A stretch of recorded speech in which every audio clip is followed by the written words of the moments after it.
మిక్కిలిగా ప్రేమించిన మా ప్రియ పరలోకపు తండ్రి, మీ ఘనమైన శ్రేష్టమైన ఉన్నతమైన నామానికి యేసుక్రీస్తు వారి ద్వారా కృతజ్ఞతాస్తుతులు తెలియజేసుకుంటున్నాను నాన్న. ఇదిగో తండ్రి, మమ్మల్ని అందరినీ ఇక్కడ కూర్చి మీ మాటలు వినుటకు మీ కృపను చూపారు. అందుకే మేము కృతజ్ఞతాస్తుతులు తెలియజేసుకుంటున్నాను నాన్న. ఇదిగో తండ్రి, కొన్ని మాటలు వినుటకు మేము సిద్ధపరచుండగా తండ్రి, చెప్పనయున్న నాకును విన్నయున్న మీ పిల్లలందరికీ సమయోచితమైన జ్ఞానాన్ని దయచేస్తారని కోరుకుంటూ ప్రార్థన యేసుక్రీస్తు వారి పుణ్యనామాన అడిగి వేడుకుంటున్నాను మా కన్న తండ్రి, ఆమేన్. ముందుగా దేవాది దేవునికి ఈ అవకాశాన్ని ఇచ్చినటువంటి దేవునికి క్రీస్తు పేరిట వందనాలు తెలియజేసుకుంటూ, అలాగే కూడి వచ్చిన ప్రతి ఒక్కరికి, అలాగే స్టేజ్ మీద ఉన్నటువంటి పెద్దలకి అందరికీ నా యొక్క హృదయపూర్వక వందనాలు తెలియజేసుకుంటూ, ఈరోజు మనం ఆలోచించిపోయే పాఠం ఏంటంటే సంఘముగా కూడుకొనుట క్రీస్తు కొరకేనా అనే అంశాన్ని ఈరోజు మనం ధ్యానం చేయబోతున్నాం. సంఘముగా కూడుకొనుట క్రీస్తు కొరకేనా అనే మాటలను మనం ధ్యానించబోతున్నాం. నేటి క్రైస్తవ సమాజంలో సంఘము అనగా, నేటి క్రైస్తవ సమాజంలో సంఘాన్ని ఏమని చూపిస్తూ ఉంటారంటే, క్రీస్తు కొరకు నిర్మించుకున్నటువంటి సంఘముగా కూడుకున్నటువంటి కట్టడాలను, వారు సంపాదించుకున్నటువంటి ఆస్తులను ఈ విధంగా సంఘముగా చూపించటం మనం గమనిస్తూ ఉంటాం. కానీ పాత నిబంధన గ్రంథంలో కూడా సంఘానికి సంఘంగా కూడుకోవటానికి కొన్ని రోజులను నియమించినట్టుగా మనం గమనిస్తూ ఉంటాం. సంఘంగా కూడుకోవటానికి నేటి తరంలో ఈ భూమి మీద ఉన్నటువంటి వారు క్రైస్తవంగా ఏం చూపిస్తూ ఉంటారంటే, గోడలు, ఆస్తులు ఇవన్నీ చూపిస్తూ ఉంటుంటే, ఆనాడు క్రైస్తవ సమాజంగా కూడుకోవటానికి పాత నిబంధన గ్రంథంలో అనేకమైనటువంటి రోజులను దేవుడు ఇశ్రాయేలీయులకు నియమించినట్లు మనం చూస్తూ ఉంటాం. వారికి ఎందుకు ఆ రోజులను నియమించారంటే, 430 సంవత్సరాలు ఐగుప్తు బానిసత్వంలో ఉన్న తర్వాత వారందరినీ దేవుడు వాగ్దాన భూమికి నడిపిస్తుండగా, ఆ వాగ్దాన భూమికి నడిపిస్తున్నప్పుడు వారు 430 సంవత్సరాలు బానిసలుగా ఉండి, అక్కడ వారు ఏ అయితే అన్నిలో ఉండిపోయి వారిలో ఉన్నటువంటి ఆచారాలను, వారిలో ఉన్నటువంటి కట్టడలను, వారిలో ఉన్నటువంటి ప్రతి ఒక్క సాంప్రదాయాన్ని వీరు అవలంబించుకుని వారు దానికి అనుగుణంగా నడుచుకుంటున్నారన్న విషయాన్ని వారు తెలుసుకుని, దేవుడు వారిని పాలు తేనెలు ప్రవహించే దేశానికి వాళ్ళు నడిపిస్తూ ఉండగా, ఆ నడిపిస్తున్నటువంటి మార్గంలో వారికి ఆజ్ఞలు ఇవ్వటం కానీ, వారికి అనేకమైనటువంటి పండగలు ఇవ్వటం కానీ, అనేకమైనటువంటి సూచనలు వారికి ఇవ్వటం మనం గమనిస్తూ ఉంటాం. అయితే ముందుగా పాత నిబంధన గ్రంథంలో ఉన్న దానిని మనం చూసే ముందు, అసలుకి ఈ పాత నిబంధన గ్రంథానికి, సంఘానికి ఏంటంటే ముందు ముఖ్య కారణం, హెబ్రీలు రాసిన పత్రిక 10వ అధ్యాయాన్ని ఒకసారి మనం గమనించాలి. హెబ్రీలు రాసినటువంటి పత్రిక 10వ అధ్యాయము 1వ వచనాన్ని గనక గమనించినట్లయితే, ధర్మశాస్త్రము రాబోచున్న మేలుల ఛాయే గాని ఆ వస్తువుల యొక్క నిజస్వరూపము గలది కాదు గనుక అని చెబుతున్నాడు. ఇక్కడ అపోస్తలుడైన పౌలు గారు హెబ్రీలో ఉన్నటువంటి క్రీస్తు సంఘానికి ఒక పత్రికను రాస్తున్నాడు. రాస్తూ 10వ అధ్యాయంలో చెబుతున్నాడు, ధర్మశాస్త్రం గురించి చెప్తున్నాడు. ధర్మశాస్త్రం అనేది రాబోచున్న మేలుల ఛాయ గలదియే గాని వస్తువుల నిజస్వరూపము గలది కాదు అని చెప్పబడుతున్న మాట గమనించాలి మీరు. రాబో వాటి యొక్క నిజస్వరూపం కాదంటున్నారు, అది ఛాయ అంటున్నాడు. ఏది? ధర్మశాస్త్రం అని చెబుతున్నాడు. అందుకే ధర్మశాస్త్రంలో ఉన్నటువంటి విషయాలను మనం ధ్యానించేటప్పుడు ఆ ధర్మశాస్త్రంలో చెప్పబడుతున్న ప్రతి ఒక్క మాట నిజస్వరూపానికి ఛాయ, నిజస్వరూపం అనేది ఒకటి ఉంది, దానికి నీడగా మనం ఆలోచించాలి. ముందుగా ఎందుకు చెబుతున్నానంటే, ధర్మశాస్త్రంలో ఉన్నటువంటి ప్రతి ఒక్క విషయాన్ని మనం ఆలోచన చేసేటప్పుడు ఆ ధర్మశాస్త్రంలో చెప్పబడుతున్నది ప్రతి ఒక్క విషయం కూడా ఇది నిజస్వరూపానికి నీడంట. గమనించాలి, నిజస్వరూపం ఎక్కడుందో అనేది మనం ముందుగా ఆలోచించేద్దాం. ఇదంతా నిజస్వరూపానికి నీడ అని చెబుతున్నాడు ధర్మశాస్త్రం. అయితే ఈ ధర్మశాస్త్రంలో సంఘం గురించి కొన్ని విషయాలు, సంఘంగా కూడుకోవడానికి కొన్ని విషయాలని మనకి చెప్పినటువంటిది మనం గమనిద్దాం. సంఘము అనగానే ఈ గోడలు, ఈ కట్టుకున్నాయి కాకుండా, సంఘము అనగానే ఏమని చెబుతూ ఉంటారంటే, ఒక జనాంగంగా కూడుకోవటం, అలాగే ఒక జనంగా ఉండటం, సంఘంగా ఉండటం అనేది చెప్పటం మనం గమనిస్తూ ఉంటాం. అయితే ఈ జనాంగంగా, నా సొంత జనాంగంగా నన్ను దేవుడు ఇశ్రాయేలును పిలుచుకున్నాడు కదా, ఆ జనాంగానికి ఇదిగో మీరు పరిశుద్ధ సంఘంగా కూడుకోవటానికి ఇదిగో కొన్ని రోజులను మీకు నియమించానయ్యా అని లేవియా కాండంలో ఆయన చెప్పటం మనం గమనిస్తూ ఉంటాం. లేవియా కాండం 23వ అధ్యాయము, లేవియా కాండం 23వ అధ్యాయంలో ఆయన కొన్ని రోజులు మీరు ఎప్పుడెప్పుడు సంఘంగా కూడుకోవాలి, మీరెప్పుడు సంఘంగా కూడుకోవాలి, పరిశుద్ధ సంఘంగా కూడుకోవాలని ఆయన చెబుతున్నారంటే, లేవియకాండం 23వ అధ్యాయము 4వ వచనం నుంచి. ఇది యెహోవాకు నియమక కాలము, నియమించిన కాలములను బట్టి మీరు చాటింపవలసిన పరిశుద్ధ సంఘపు దినములు ఇవి అని చెబుతున్నాడు. ఏమని చెప్పుకుంటూ వస్తున్నాడంటే, ఇదిగో చాటింపవలసినటువంటి పరిశుద్ధ సంఘపు దినములు అని వారికి దినాల గురించి చెప్పుకుంటూ వస్తున్నారు. సంఘముగా మీరు పరిశుద్ధ సంఘముగా కూడుకోవాలంటే ఏ ఏ రోజుల్లో మీరు కూడుకోవాలి అని పాత నిబంధన గ్రంథంలో లేవీయులకు మోషే గారు చెబుతున్నారు. ఆ లేవీయులకి చెబుతున్నటువంటి మాట గమనించాలి. 5వ వచనం, మొదటి నెల 14వ దినమున సాయంకాలమందు యెహోవా పస్కా పండుగ జరుగును. ఆ నెల 15వ దినమున యెహోవాకు పొంగని రొట్టుల పండుగ జరుగును. 7 దినములు మీరు పొంగని వాటిని తినవలెను. మొదటి దినమున పరిశుద్ధ సంఘముగా కూడవలెను. అందులో మీరు జీవనోపాధి అయిన ఏ పని కూడా చేయకూడదు. 7 దినములు మీరు యెహోవాకు హోమార్పణములు చేయవలెను. 7వ దినమున పరిశుద్ధ సంఘముగా కూడవలెను. అందులో మీరు జీవనోపాధి అయిన ఏ పని కూడా చేయకూడదని చెప్తున్నాడు. ఇక్కడ ఒక పస్కాను గురించి చెప్పబడుతున్నటువంటి సందర్భం. ఐగుప్తు దేశంలో వారికి బానిసలుగా ఉన్నటువంటి ఇశ్రాయేలీయుల్ని దేవుడు వాగ్దాన భూమికి నడిపిస్తున్నప్పుడు, ఆ వాగ్దాన భూమికి పిలుస్తున్నప్పుడు వారు అక్కడ అనేకమైనటువంటి తెగుళ్ళ చేత ఐగుప్తీయులను బాధించిన తర్వాత ఆ దేశము నుండి విముక్తి పొందినటువంటి వారు ఈ భూమి మీదకి దేవుడు వాగ్దాన భూమికి వారిని తీసుకువెళ్ళడానికి చివరిగా ఆయన చేస్తున్నటువంటి ఒక బలి. ఆ బలి ఏంటంటే పస్కా బలి. ఆ పస్కా బలి గురించి మాట్లాడుతూ ఆ పస్కా బలిని మీరు ఏ దినాన ఆచరించాలి, ఎలా ఆచరించాలి అనే విషయాలను వారికి తెలియచేస్తున్నాడు. ఆ తెలియచేస్తున్న సందర్భంలో ఇదిగో మీరు ఈ నెల అనేది ఇది మీకు మొదటి నెల. ఈ మొదటి నెలలో మీరు ఏం చేయమంటున్నాడు, 14వ దినము సాయంకాలమున పస్కాను జరపవలెను. అలాగే 7 దినములు మీరు పులియని రొట్టెలను తినాలి. ఆ 7వ దినమున కూడా మీరు ఏం చేయాలంటున్నాడు, పరిశుద్ధ సంఘముగా కూడుకో అంటున్నాడు. ఈ పరిశుద్ధ సంఘంగా కూడుకునేటప్పుడు మిమ్మల్ని ఏమంటున్నాడు తెలుసా, ఏ పని కూడా మీరు చేయొద్దు. పరిశుద్ధ సంఘంగా మీరు మొదటి దినాన్ని కూడుకుంటున్నారు కదా, అలాగే 7వ దినాన్ని కూడా మీరు పరిశుద్ధ సంఘంగా కూడుకుంటున్నారు కదా. ఇలా ఈ పరిశుద్ధ సంఘంగా కూడుకునేటప్పుడు మీరు ఏ పని కూడా చేయొద్దు అని చెప్పేసి ఆ పస్కాని గురించి చెబుతున్నారు. ఈ పస్కాని గురించి అలాగే 9వ వచనం నుంచి 21వ వచనం చూసి 21వ వచనం. ఆనాడే మీరు పరిశుద్ధ సంఘముగా కూడవలెనని చాటింపవలెను. అందులో మీరు జీవనోపాధి అయిన ఏ పనియూ చేయకూడదు. ఇది మీ సమస్త నివాసములలో మీ తరతరములకు నిత్యమైన కట్టడ అని చెప్పేసి 21వ వచనంలో చెబుతున్నారు. ఇక్కడ 21వ వచనంలో మీరు సమాజంగా కూడుకోండి అని చెబుతూ వీళ్ళకి 9వ వచనం నుండి కొన్ని చెబుతూ ఉంటాడు. ఏమని చెబుతూ ఉంటాడంటే, మరి యెహోవా మోషేకి ఇలాగ సెలవిచ్చాడు. ఏమని సెలవిస్తున్నాడంటే, ఇదిగో మీరందరూ ఐగుప్తు దేశంలోకి వెళ్తారు కదా, ఐగుప్తు దేశం నుంచి మీరు విడిపింపబడతారు కదా, ఐగుప్తు దేశం నుండి మీరు విడిపింపబడి ఈ 40 సంవత్సరాలు మీరు అరణ్యంలో ప్రయాణం చేస్తారు కదా. ఈ అరణ్యంలో ప్రయాణం చేసిన తర్వాత దేవుడు వాగ్దానం ఇచ్చినటువంటి భూమిలో మీరు ఎప్పుడైతే కాలు మోపుతారో, ఆ కాలు మోపిన తర్వాత ఆ భూమి మీద పండినటువంటి పంట ఏదైతే ఉందో ఆ పంటలో పండినటువంటి మొదటి భాగాన్ని తీసుకొచ్చి నాకు ఇవ్వండి.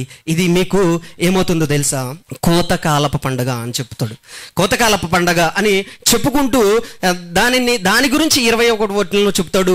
ఆనాడు అది ఎన్ని రోజులు ఆచరించమంటాడు అంటే 50 దినాలు ఆచరించమంటాడు. 50 దినాలు ఆచరించిన తర్వాత ఆయన చెప్తూ ఉంటాడు, ఇది మీరు పరిశుద్ధ సంఘంగా కూడుకోండి. ఈ పరిశుద్ధ సంఘంగా కూడుకుని ఆనాడు మీరు సంఘంగా ఆచరించండి అని చెబుతాడు. అలాగే 26వ వచనాన్ని చూసినట్లయితే, మరియు తండ్రి అయిన దేవుడు అంట మోషేకి ఇలాగ సెలవిస్తున్నాడంట, ఈ 7వ నెల 10వ దినమున పాపము నిమిత్తమైన ప్రాయచిత్తార్థ దినము, అందులో మీరు పరిశుద్ధ సంఘముగా కూడవలెను అని ఇక్కడ కూడా 26వ వచనంలో కూడా ఆయన చెప్తున్నాడు. ఏమని చెప్తున్నాడంటే, మీరు ఇదిగో 7వ నెల 10వ దినమున పాపము నిమిత్తమైన ప్రాయచిత్తార్థ దినము కొరకు మీరు పరిశుద్ధ సంఘముగా కూడుకోండి అని చెబుతున్నాడు. ఇక్కడ ఒకటేమో పస్కా బలిని గురించి చెప్పడం మనం విన్నాం, పస్కా బలి గురించి చెప్పారు. రెండవదిగా కోతకాలము, ప్రథమ ఫలము గురించి, ఇదిగో మీరు పలానా దినాన మీరు పరిశుద్ధ సంఘముగా కూడుకోండి అని చెప్పాడు. అలాగే మూడోదిగా కూడా ఆయన ఏం చేస్తున్నాడంటే పాప పరిహారార్థ నిమిత్తము, ఏమని చెప్తున్నాడంటే పాప పరిహారార్థ నిమిత్తము మీరు పరిశుద్ధ సంఘముగా కూడుకోండి అని చెబుతున్నాడు. నాలుగోదిగా 33వ వచనంలో, మరియు తండ్రి అయిన దేవుడు మోషేకి ఇలాగూ సెలవిచ్చినంట, నీవు ఇశ్రాయేలుతో ఇలా చెప్పుము, ఈ 7వ నెల 15వ దినము మొదలుకొని 7 దినముల వరకు తండ్రి అయిన దేవునికి పర్ణశాలల పండుగ జరపవలెను. వాటిలో మొదటి దినమున మీరు పరిశుద్ధ సంఘముగా కూడవలెను. అందులో మీరు జీవనోపాధి అయిన ఏ పనియూ చేయకూడదు. 7 దినములు మీరు యెహోవాకు హోమము చేయవలెను. 8వ దినమున పరిశుద్ధ సంఘముగా కూడుకొనవలెను. ప్రియులారా గమనించాలి, ఇక్కడ మీకు 4 సందర్భాలని గుర్తు చేశాను. ఒక దగ్గర ఏమంటే పస్కాను గూర్చినటువంటి సందర్భం గురించి పరిశుద్ధ సంఘముగా కూడుకోమని చెబుతున్నాడు. రెండవదిగా ప్రథమ ఫలాల గురించి, ఇదిగో మీరు పరిశుద్ధ సంఘముగా కూర్చోండి అని చెబుతున్నాడు. మూడవదిగా పాప పరిహారార్థ నిమిత్తమైన పరిశుద్ధ సంఘంగా మీరందరూ కూడుకోండి అని చెబుతున్నాడు. మూడవదిగా ఏం చెబుతున్నాడంటే పర్ణశాలల పండుగ గురించి చెబుతూ, ఇదిగో మీరు ఈ దినాన మీరు పరిశుద్ధ సంఘముగా కూడుకోండి అని చెబుతున్నాడు. ఈ పర్ణశాల పండుగ ఎందుకు మీరు ఆచరించాలని దేవుడు చెప్తాడంటే, మీరు ఐగుప్తు దేశము నుంచి ఇదిగో నేను వాగ్దానం ఇచ్చినటువంటి దేశానికి మీరు ప్రయాణం చేస్తున్నారు కదా. ఈ ప్రయాణంలో మీరందరూ 40 సంవత్సరాలు అరణ్య ప్రయాణం చేశారు. ఈ అరణ్యంలో మీరు ఎక్కడ నేను ఆగమంటే అక్కడ ఆగారు. అక్కడల్లా మీరు గుడారాలలో నివసించారు. ఈ గుడారాలలో నివసించడానికి గుర్తుగా మీ పిల్లలకి, మీ తరతరాలకి ఇది ఎలా ఉండాలంటే నిబంధనగా ఉండాలి. మీరందరూ దీన్ని ఆచరించాలి. కనుక దాని కొరకు మీరందరూ ఏం చేయాలంటున్నానంటే, ఇదిగో పర్ణశాలలు వేసుకోవాలి. ఇది కట్టడ ప్రతి నెలలో జరగాలి. ఇది ప్రతి నెలలో ప్రతి సంవత్సరంలో 7వ నెలలో ఇది జరగాలి అని, ఇది మీ పిల్లలందరికీ జ్ఞాపకం రావటానికి ఆనాడు ఐగుప్తు దేశము నుంచి, ఆ బానిస రకము నుంచి ఆ ఇశ్రాయేలీయులను వాగ్దాన భూమికి నడిపించుకుంటూ వస్తున్నప్పుడు, ఇదిగో మీరు ఏ సందర్భాలలో సంఘంగా కూడుకోవాలి అని చెబుతున్నాడు. ప్రియమైన దేవుని వారలారా గమనించాలి. ఒకటిగా పస్కా అనే పండగను ఆచరించేటప్పుడు మీరు పరిశుద్ధ సంఘంగా కూడుకోవాలి అని చెప్పాడు. అలాగే ప్రథమ ఫలాలు, తండ్రి అయిన దేవుడు వాగ్దాన ఫలంలో వాళ్ళని ప్రవేశపెట్టిన తర్వాత, ఇదిగో మీరు పరిశుద్ధ సంఘంగా కూడుకుని ఆ ప్రథమ ఫలాలను తీసుకొచ్చి యాజకులకు అర్పించాలని చెప్పాడు. అలాగే మూడవదిగా పాప పరిహారార్థము నిమిత్తము, ఇదిగో మీరు పరిశుద్ధ సంఘముగా కూడుకోవాలన్నాడు.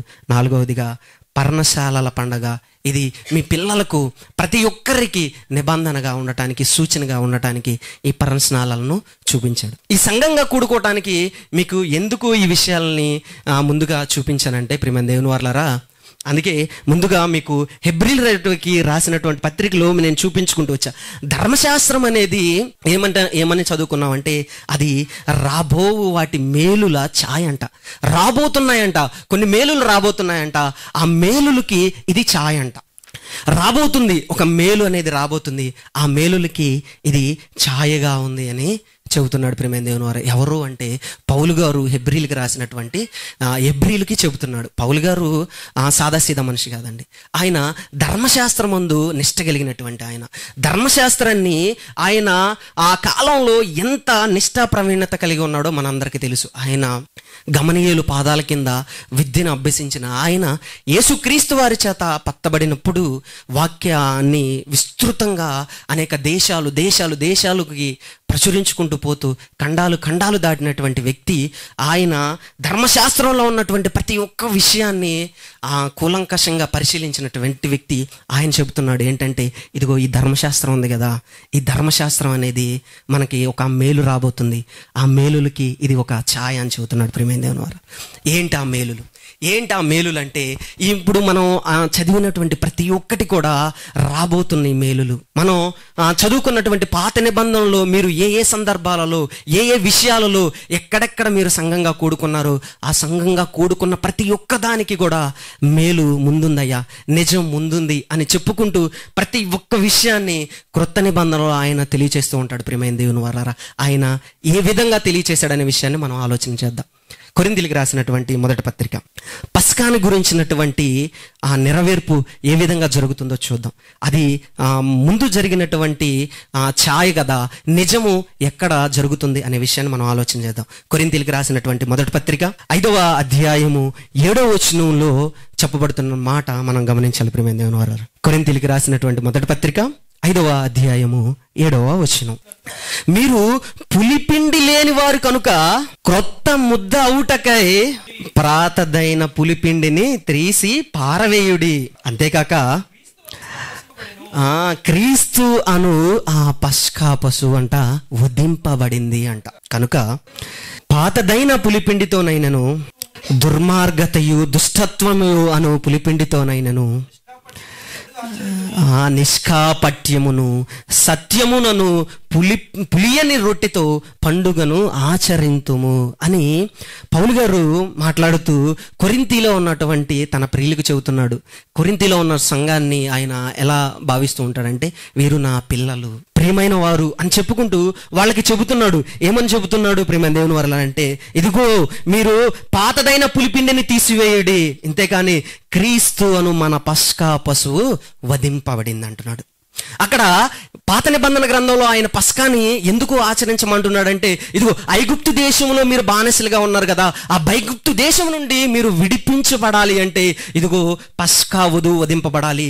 ఆ రక్తాన్ని మీరు మీ గుమ్మ యొక్క కమ్మెలకు పుయ్యాలి. ఎప్పుడైతే వధ దూత ఎప్పుడైతే బయలుదేరుతుందో, ఆ బయలుదేరినటువంటి దూత వారి యొక్క మధ్య సంచరిస్తున్నప్పుడు ఏ యొక్క గడప కొమ్మెలకు ఈ రక్తం ఉంటుందో ఆ గడప యొక్క రక్తాన్ని చూసి అక్కడ ఉన్నటువంటి తొలిచూలి సంతానాన్ని వధింపకుండా వెళ్ళిపోతుంది. అలా వధింపకుండా వెళ్ళిపోతుంది కనుక వారు ఐగుప్తు దేశం నుంచి బయలుదేరి ఇక్కడికి రావటానికి వారు విమోచింపబడతారు, ఐగుప్తు దేశంలో బందీగా ఉన్నవారు విమోచింపబడతారు అని చెప్పుకుంటూ ఆ పస్కాని గురించి చెబుతున్నాడు. ఇక్కడ ఇదిగో క్రీస్తు అను మన పస్కా పశువు వధింపబడెను అని చెబుతున్నాడు. అక్కడ పాత నిబంధనలో గుర్తు చేస్తున్నటువంటి ఆ పస్కాను ఇక్కడ కొత్త నిబంధనకు వచ్చేసే తర్వాత ఇదిగో ఆ పస్కా పశువు ఎవరో కాదయ్యా, ఇదిగో మీరు ఈ లోకంలో, ఈ పాపం అనే ఈ లోకంలో పాపం అనేక ప్రాంతాలలో వ్యాపించి ఉంది కదా, పాపం వ్యాపించిన దేశం లేదు కదా, ప్రాంతం లేదు కదా, అనేక ప్రాంతాలకి ఈ పాపం వ్యాపించిపోయింది కదా, ఈ పాపం అనే చెరలో మీరు బంధింపబడిపోయి ఉన్నారు కదా, ఈ బంధింపబడిపోయి ఉన్నటువంటి వారందరి కొరకు ఇదిగో పస్కా పశువు వధింపబడింది. ఆయన ఎవరో కాదు, క్రీస్తు వారు, యేసు క్రీస్తు వారు అనే ఈ పస్కా పశువు అంట వధింపబడిందంట. ఎవరి కొరకు వధింపబడిందంటే మనందరి కొరకు ఆయన ఆ కల్వరి శిలువలో వధింపబడ్డాడంట, ఆ పస్కా పశువుగా వధింపబడ్డాడంట. గమనించాలి ప్రియమైన దేవుని వారలారా, ఆయన అంటున్నాడు, ఇదిగో పాత నిబంధనలో నీకు ఒక మాదిరిగా చూపించాను కదా, పస్కా అనే ఒక పండగను నీకు చూపించాను కదా, ఆ పస్కా పండగ కొత్త నిబంధనకు వచ్చేసేపాటికి మారిందయ్యా. ఏమైపోయిందో తెలుసా? ఈ సంఘం ఏమైపోయిందో తెలుసా? మారిపోయింది.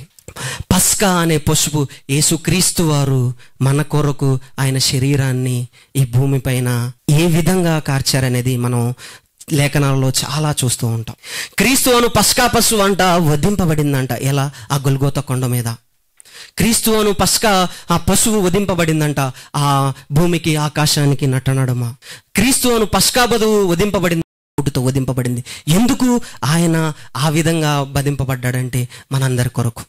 ఈ భూమి మీద బ్రతుకుతున్న ప్రతి ఒక్కరు, ఈ లోకంలో ఉన్నటువంటి ప్రతి ఒక్కరి కొరకు ఏ విధంగా వధింపబడ్డాడంటే, ఈ లోకంలో ఉన్నటువంటి ప్రతి ఒక్కరు ఈ సంఘంతో చేరకుండా, సంఘానికి రాకుండా, సంఘం కొరకు బ్రతకకుండా వారు ఏమైపోతున్నారని చెబుతున్నారంటే సంఘంగా కూడుకొనటం మానుకుంటున్నారంట. హెబ్రీయులకు రాసినటువంటి పత్రికలో చెప్తున్నారు చూడండి, అనేక మంది సంఘంగా కూడుకొనటం మానుకుంటున్నారంట.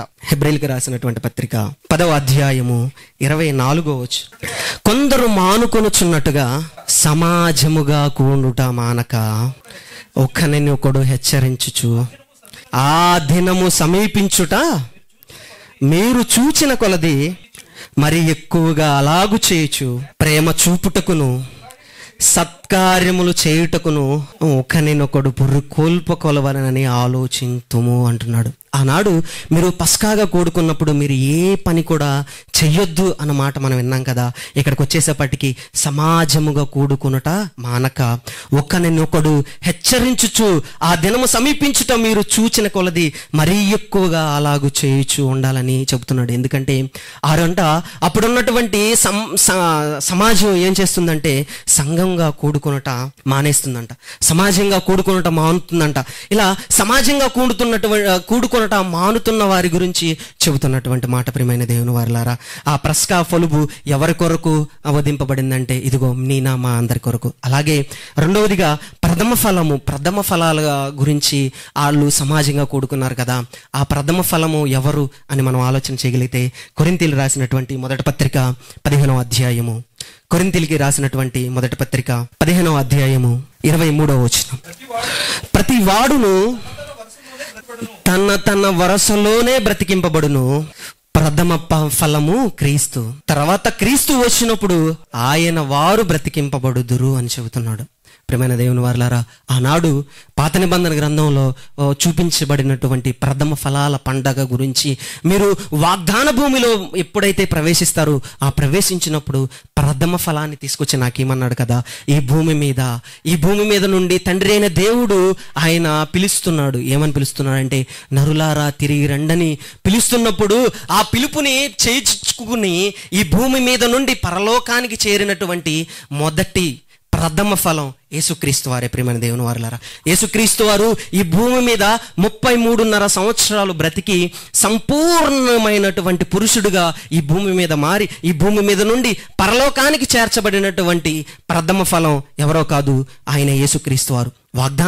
వాగ్దానాన్ని పిలుపునందుకున్న ఆయన నరులారా తిరిగి రండని ఈ భూమి మీద ఉన్నటువంటి ప్రతి ఒక్కరిని పిలుస్తున్నప్పుడు యేసుక్రీస్తు వారు మాత్రం ఆ పిలుపుని పుచ్చుకుని ప్రథమ ఫలంగా ఆ పరలోకమందు తండ్రి అయిన దేవుని కుడి పార్శ్వాన కూర్చున్నాడు. గమనించాలి. అలాగే మూడోదిగా ఆనాడు వారు పాపచిత్తార్థమైనటువంటి పాపాలను కడిగి వేసుకోవటానికి వారు సంఘంగా కూడుకున్నారు కదా.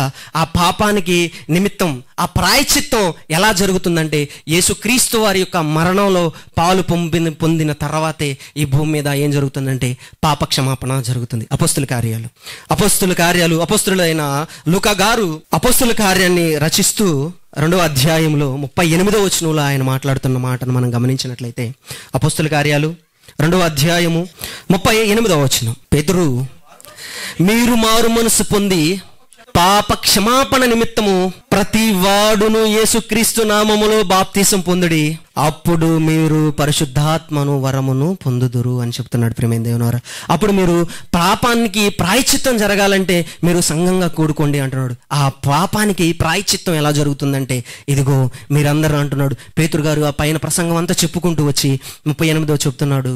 వారే అడుగుతున్నారు అనమాట, అయ్యా మేము ఇప్పుడు ఏం చేయాలంటే ఆయన చెప్తున్నటువంటి మాట, పేతురు మీరు మారు మనసు పొందండి అయ్యా, మనసు మార్చుకోండి, ఇదిగో పాప క్షమాపణ నిమిత్తము ప్రతి వాడు యేసు క్రీస్తు నామమున బాప్తీసం పొందండి అని చెబుతున్నాడు. ప్రియమైన దేవుడు అంటే ఆనాడు వారు పాపానికి ప్రాయశ్చిత్తం చేయడానికి వారు ఏం చేస్తూ ఉంటారంటే బలులు అర్పిస్తూ ఉంటారు. కానీ ఈనాడు యేసుక్రీస్తు వారు ఆ పస్కా బలిగా ఈ భూమి మీద మన కొరకు మనందరి కొరకు ఈ భూమి మీద బలి అయ్యాడు. ఆయన మరణంలో మనం కూడా పాలు పంపులు పొందితే, ఆయన మరణంలో కూడా మనం కూడా పాలు పంపులు పొందితే ఏమవుతుందంటే మనము కూడా పాప క్షమాపణ పొందుకుని ఈ భూమి మీద బ్రతకగలుగుతాం. అలాగే 4వదిగా కూడా పర్ణశాలల పండుగ అంటే ఆయన ఈ పర్ణశాలలు ఎందుకు చేస్తున్నాడంటే ఐగుప్తు దేశం నుండి పాలు తేనెలు ప్రవహించే దేశానికి వీళ్ళు మార్గంలో అరణ్యంలో నడుచుకుంటూ వస్తున్నారు కదా. ఇది వారందరికీ నిబంధనగా గుర్తుగా ఉండాలని చెప్పేసి వారందరిని నడిపించుకుంటూ వస్తున్నాడు కదా. ఆ గుడారాల పండుగ గురించి మాట్లాడుతున్నాడు. ఈ భూమి మీద మన గుడారం ఏంటో తెలుసా? మన గుడారం ఈ శరీరం. ఈ గుడారం గురించి ఆది వాగ్దానం గురించి మాట్లాడుతున్నాడు. కొరింథీయులకు రాసినటువంటి మొదటి పత్రిక 2వ పత్రిక 5వ అధ్యాయము 1వ వచనం. కొరింథీయులకు రాసినటువంటి మొదటి పత్రిక 5వ అధ్యాయము 1వ వచనం, భూమి మీద గుడారమైన ఈ నివాసము శిథిలమైపోయినను చేతి పని కాక దేవుని చేత కట్టబడినదియు నిత్యమైనది అయిన నివాసము పరలోకమందు మనకున్నదని ఎరుగుదము. గమనించాలి ప్రియమైన దేవుని వారలారా, మీకు ఇదిగో నిత్యమైన నివాసం ఉంది. ఇదిగో నిత్యమైన వాగ్దానానికి, ఇదిగో ఇశ్రాయేలీయులు ఆ రోజు నా జనాంగం కదా, నేను వాగ్దానం ఇచ్చినటువంటి దేశానికి మిమ్మల్ని నడిపిస్తున్నాను కదా, ఆ వాగ్దానం మారిపోయి ఇప్పుడు నిత్యమైన నివాసానికి వెళ్ళాలంటే ఇదిగో ఈ గుడారము నివాసము శిథిలమైపోయినను చేతి పని కాక దేవుని చేత కట్టబడినది నిత్యమైనది అయిన నివాసము పరలోకమందు మనకుందామని ఎరుగుతాము. ఇదిగో వాగ్దానం, ఆయన ఇచ్చినటువంటి వాగ్దానం ఏంటో తెలుసా? మనకి పరలోకాన్ని ఇస్తానంటున్నాడు ప్రియమైన దేవుని వారు. ఆ పరలోకానికి చేసుకోవాలంటే ఇదిగో ఈ గుడారం ఏదైతే ఉందో ఈ గుడారాన్ని ఈ భూమి మీద ఏం చేయాలంటున్నాడంటే శిథిలమైపోయినా కానివ్వండి, ఈ శిథిలమైపోతున్నటువంటి ఈ గుడారము చేతి పని కాక కట్టబడినది ఒకటి ఉంది, దేవుని చేత కట్టబడినది ఒకటి ఉంది. ఆ దాని కొరకు ఈ భూమి మీద ప్రయాసపడాలంటున్నాడు. వారందరూ పాత నిబంధనలు వారందరూ కూడుకున్న వారందరూ ఏ విధంగా వారు కూర్చున్నారండి? సంఘంగా కూడుకున్న ప్రతి ఒక్కసారి, వారు పరిశుద్ధ సంఘంగా కూడుకున్న ప్రతి ఒక్కసారి ఏ పని కూడా చేయకుండా ఉన్న విషయాలు మనం గమనిస్తూ ఉంటాం. కానీ ఆ ఛాయని నిజ స్వరూపానికి వచ్చేపాటికి ఇక్కడ జరుగుతున్నటువంటి ప్రతి విషయం ఏంటంటే యేసుక్రీస్తు వారు మన కొరకు పెట్టినటువంటి పని, సంఘం ద్వారా జరుగుతున్నటువంటి పని. సంఘంలో ఎలాంటి పని ఉంటుందంటే,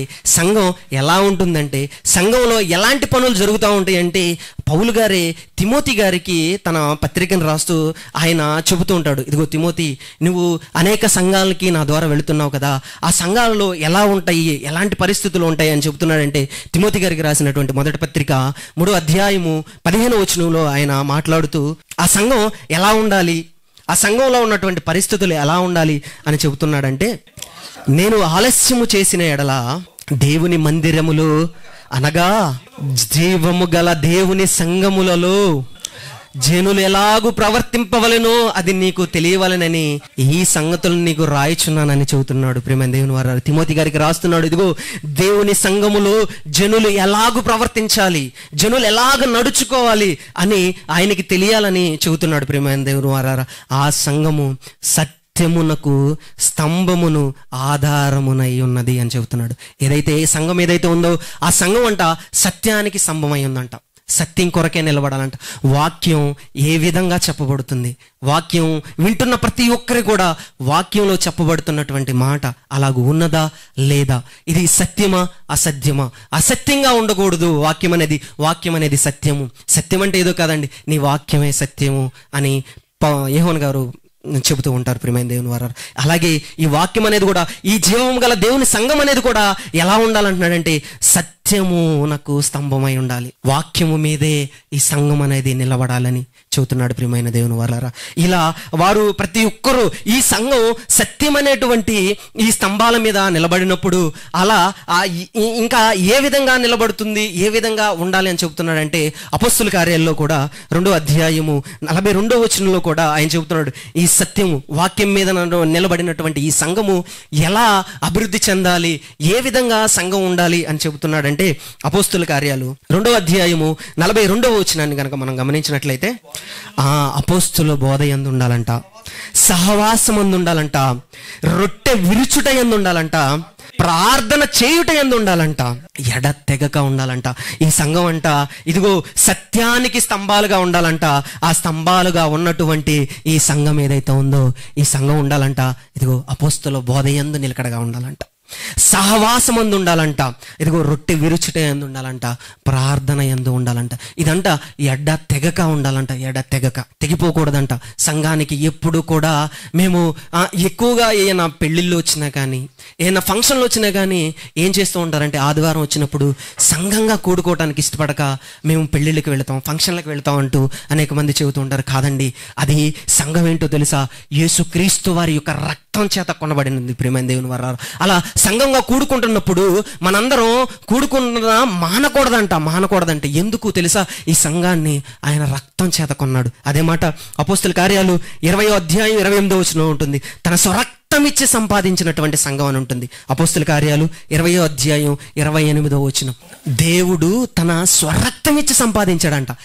గమనించాలి ప్రియమైన దేవుని వారు, ఆయన రక్తం ఇచ్చి కొన్నాడంట ప్రియమైన దేవుని వారు. ఎవరిని? సంఘం అంటే ఎవరో కాదండి, బాప్తిసం తీసుకున్న ప్రతి ఒక్కరూ సంఘంలో చేర్చబడుతూ ఉంటారు కదా, వీరందరూ కూడా సంఘం అంట. ఈ సంఘాన్ని ఎలా కొన్నానని చెబుతున్నాడంటే, ఇదిగో అయ్యా, మీరందరూ వెళ్ళి ఏదైనా వస్తువును కొనాలంటే ధనాన్ని వెచ్చిస్తారయ్యా. మీరందరూ వెళ్ళి ఏదైనా బంగారాన్ని కొనాలంటే దానికి కావాల్సినటువంటి ఎంత ధనం ఇస్తారో ఆ ధనాన్ని ఇచ్చి మీరు కొనుక్కుని వచ్చేస్తారు. కానీ మీ అందరు నేను ఎలా కొన్నానో తెలుసా? ఇదిగో యేసు క్రీస్తు వారి యొక్క రక్తం చేత కొన్నానని చెబుతున్నాడు ప్రియమైన ద్వారా.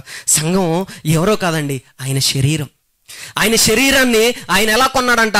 ఆయన రక్తంతో కొన్నాడంట. ఈ ప్రపంచంలో ఎవ్వరూ కొననటువంటి విధంగా ఆయన రక్తాన్ని ఇచ్చి కొన్నాడు ప్రియమైన దేవుని వారు. గమనించాలి. అయితే ఈ సంఘం ఎలా ఉండాలంటున్నాడు తెలుసా? బోధ యందు ఉండాలంట, సహవాసం ఎందు ఉండాలంట, రొట్టె విరుచుట ఎందు ఉండాలంట, ప్రార్థన ఎందు ఉండాలంట. వీటిల్లో దేని విషయంలో కూడా ఎప్పుడు కూడా మీరు తప్పిపోకూడదు అని చెప్పేసి ఆయన హెచ్చరికలు చేస్తున్నాడు ప్రియమైన దేవుని వారు. కాబట్టి ప్రతి ఒక్కరూ సంఘం అనేది సత్యానికి స్తంభాలుగా ఉండాలి. ఇదిగో సంఘం అనేది ప్రతి విషయంలో ఈ సంఘాన్ని కాయుచున్నవారు ఏ విధంగా కాయుచున్నారంటే, ఇదిగో బోధలోను, సహవాసంలోను, రొట్టె విరుచుటలోను, ప్రార్థన యందు ప్రతి ఒక్కరిని పురుకొలుపుతూ ఇదిగో యేసు క్రీస్తు వారి రక్తం చేత కనబడిన సంఘం కనుక మీరందరూ చాలా జాగ్రత్తగా ఆయన రక్తం పరిశుద్ధమైనది, నిష్కలంకమైనది అని మన హృదయాలలో ఎప్పుడు మనం గుర్తు చేసుకుంటూ ఆయన కొరకు జీవించేవారుగా, ఆయన తండ్రి అయిన దేవుడు ఈ భూమి మీద నుండి ప్రతి ఒక్క మనుషుల్ని ఆయన వాగ్దానం, ఇదిగో అయ్యా మీ అందరికీ పరలోకాన్ని ఇస్తానంటున్నాడు, ఒక లోకాన్నే ఇస్తానంటున్నాడు. ఈ సంఘాన్ని యేసుక్రీస్తు వారు ఆయన యొక్క రాకడలో ఏం చేస్తాడో తెలుసా?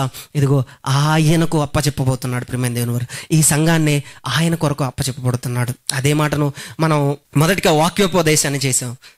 అదే మాటను మనం చూడగట్లయితే తెస్సలోనికైలకు రాసినటువంటి 2వ పత్రిక 2వ అధ్యాయము 2వ వచనం.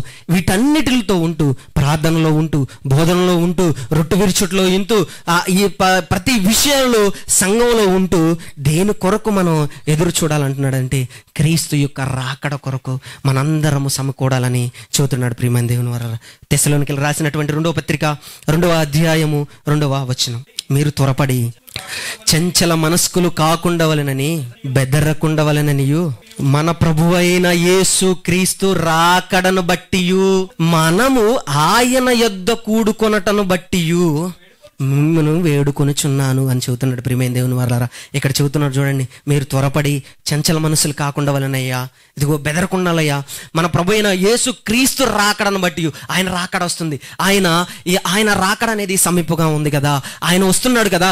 ఆయన వస్తున్నప్పుడు ఏం జరుగుతుందంటే, ఏదైతే సంఘం ఉందో, ఏదైతే యేసు క్రీస్తు వారి యొక్క రక్తం చేత కడగబడింది సంఘం ఉందో, ఆ సంఘాన్ని, ఆ శరీరాన్ని యేసు క్రీస్తు వారి శిరస్సు అయి ఉంటే ఆ శిరస్సుకు అతకబడినటువంటి ఈ శరీరాన్ని ఆయన ఏం చేస్తున్నాడో తెలుసా? ఈ శరీరాన్ని ఇలా దేవునికి అప్పగించడానికి రాబోతున్నాడు ప్రియమైన దేవుని వారు. ఆయన వస్తున్నాడు కదా, ఆయన రాకడ కొరకు ఏం చేయాలంట? ఎదురు చూడాలంట. ఆయన రాబోతున్నాడు కదా, ఆయనని కనిపెట్టుచు మనం అందరూ ఆయన కొరకు ఎదురు చూడాలని ఈ మాటను తెలియజేస్తున్నాడు. చూడండి ప్రియమైన దేవుని వారరా, ఇదిగో బెదరక ఉండవలెను మన ప్రభువైన యేసు క్రీస్తు రాకడను బట్టి మనం ఆయన యొద్ద కూడుకొనుట బట్టి మిమ్మల్ని వేడుకొంచున్నాను. మనం ఎందుకు కూడుకుంటున్నాం తెలుసా? ఎందుకు సమాజంగా కూడుకుంటున్నాం తెలుసా? ఇదిగో ఆయన వస్తున్నాడయ్యా, ఆయన రాబోతున్నాడు. ఇదిగో సంఘంగా ఉన్న మనందరం కూడా ఆయన వచ్చినప్పుడు ఆయన ఉన్న దేవుడు అప్పగింపబోయేటువంటి, క్రీస్తు అప్పగింపబోయేటువంటి, దేవుడు మనకి వాగ్దానం ఇచ్చినటువంటి ఆ పరలోకానికి చేర్చుకోవాలంటే ఇదిగో మనం ఈరోజు ఆయన రాకడ కొరకు మనం ఈ సంఘంగా ఎదురు చూడాలని కోరుకుంటూ నా మాటలను ముగిస్తున్నాను. కళ్ళు ఉంచుకున్నట్లయితే ప్రార్థన చేసుకుందాం. ప్రియమైన దేవుని వారు, మమ్మల్ని అతి మిక్కిలిగా ప్రేమించిన మా ప్రియ పరలోకపు తండ్రి, మీ ఘనమైన, శ్రేష్టమైన, ఉన్నతమైన నామానికి యేసుక్రీస్తు వారి ద్వారా కృతజ్ఞతాస్తుతులు తెలియజేసుకుంటున్నాను. ఇదిగో నాన్న, బైబిల్ నుంచి అనేక మాటలు మీ పిల్లలకు తెలియజేశాను తండ్రి. ఇదిగో సంఘంగా మేమందరము దేని కొరకు ఉండాలి, దేని కొరకు ఎదురు చూడాలి అనే విషయాన్ని మీ పిల్లలకు తెలియజేశాను ప్రభా. సంఘంగా మేము ప్రార్థన ఎందును, బోధ ఎందును, సహవాసమునందును, రొట్టె విరుచుట ఎందును ఎడతెగగా ఉండాలని ప్రభువా, మేము సంఘముగా కూడుకున్నప్పుడల్లా ఇదిగో యేసుక్రీస్తు వారి యొక్క రాకడ కొరకే మా యొక్క ఎదురుచూపులు ఉండాలన్న విషయాలను మీకు తెలియజేశాను తండ్రి. ఆ విషయాలన్నీ విన్న ప్రతి ఒక్కరు వారి యొక్క హృదయాలలో ఈ మాటలను ఫదిలిపరుచుకొని వారు 100 60 ఫలించి మీరున్న లోకానికి ఈ భూమి మీద నుండి బాటలు వేసుకుంటారని కోరుకుంటూ ఈ ప్రార్థన యేసుక్రీస్తు వారి పుణ్యనామాన అడిగి వేడుకుంటున్నాను మా కన్న తండ్రి. ఆమేన్. అందరికీ వందనాలు.